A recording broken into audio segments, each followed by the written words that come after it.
companhia do Biosfera.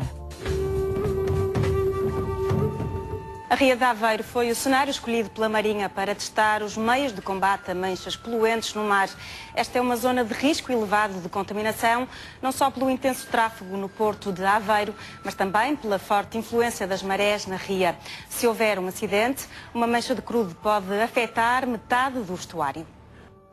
São 10 da manhã e a equipa do Serviço de Combate à Poluição do Mar por Hidrocarbonetos já está no terreno há várias horas. O objetivo é conter o gás óleo que foi derramado por uma embarcação na noite anterior.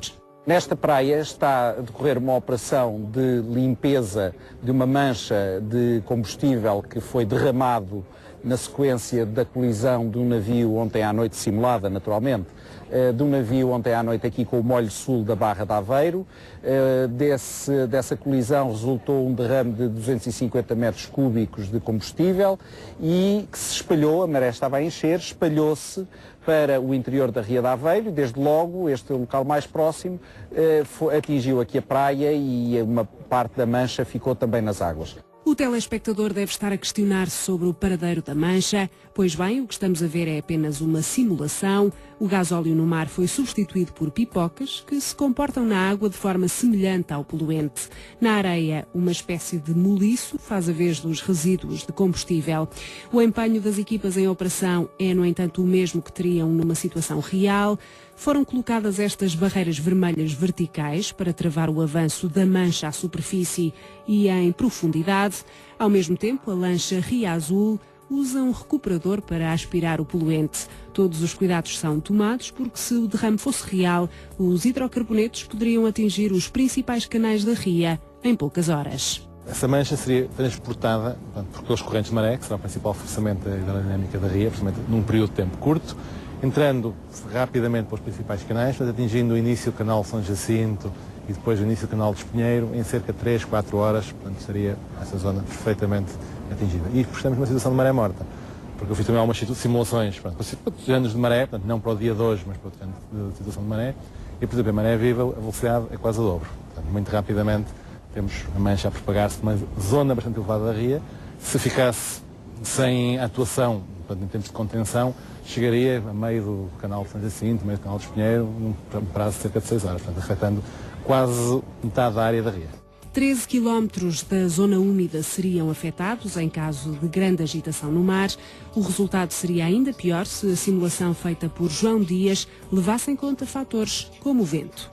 Na praia, as condições de tempestade não afetariam substantivamente o decorrer das operações, mas nas águas sim, porque basta alguma não muito elevada agitação marítima, e eu posso dar como exemplo uma agitação marítima de 1,5 metro a 2 metros, poderia tornar completamente inviável uma operação de contenção e recolha de uma mancha no mar. E condições de 1,5 metro, 2 metros de agitação marítima na nossa costa são muito frequentes, sobretudo na costa ocidental de Portugal continental. Por isso se diz que 90% dos derrames são apanhados na costa e 10% no mar. Muitas vezes não se pode fazer mais do que esperar que a mancha chegue a águas mais calmas, mas noutras situações a primeira intervenção é vital. É o caso do recente encalhamento de um cargueiro de carvão chinês junto ao maior recife de coral do mundo, na Austrália. O risco de acontecer um desastre como este é válido em todos os mares do mundo. Em Portugal, os números de navegação ajudam-nos a perceber a dimensão da ameaça. Ao longo da costa portuguesa navegam, em média, 690 embarcações por dia. Dessas, 550 são de médio e grande porte. Só estes dados são razão suficiente para se tomarem precauções. A realidade só vem comprovar as hipóteses. Em 2009, registaram-se 144 alertas de poluição marinha, 7 foram reportados em Aveiro. Ocorrem acidentes e derrames e episódios de poluição com muito mais frequência, embora de pequena dimensão ou até média dimensão. E para isso os Estados têm de facto de estar preparados e os serviços têm que estar preparados para os resolver de uma forma eficaz e tão rápida quanto possível.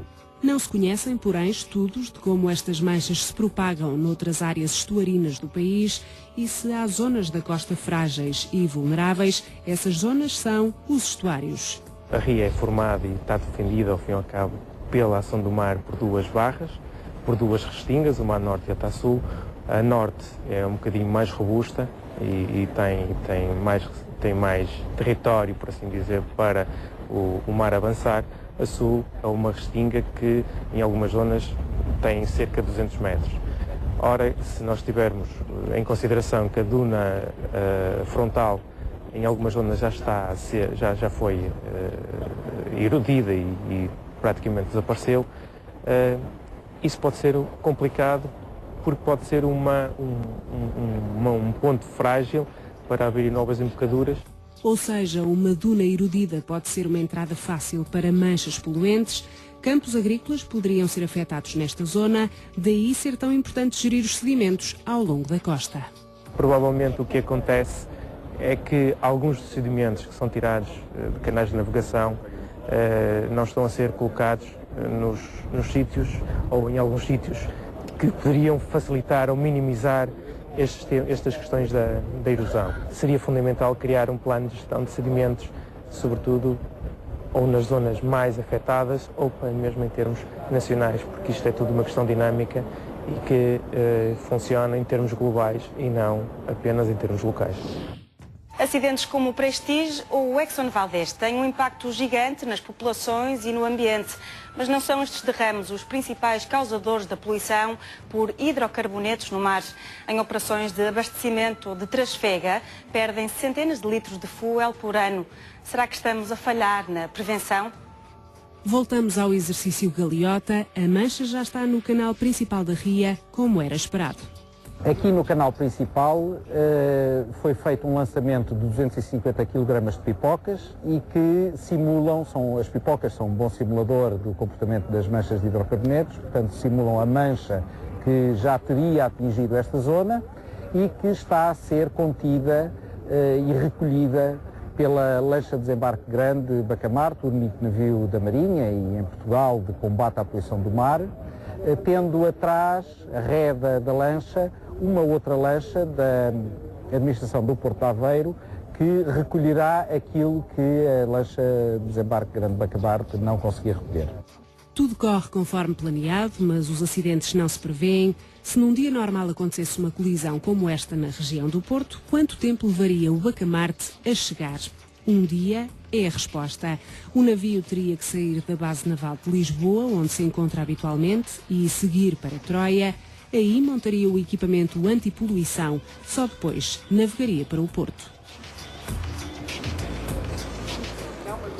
É bom ter a noção de que um acidente com um grande derrame já não está ao alcance de um Estado apenas de o resolver. Sobretudo o que os Estados têm que ter é a preparação para se apoiarem na cooperação internacional. Na União Europeia, a Agência Europeia de Segurança Marítima facilita essa cooperação e, portanto, Portugal, como muitos outros Estados na União Europeia, também conta com isso. De resto, existe um navio que opera sob contrato da Agência Europeia de Segurança Marítima e que tem base em Sines, o navio tanque Galp Marine, ao qual também Portugal pode recorrer no caso de um acidente no alto mar.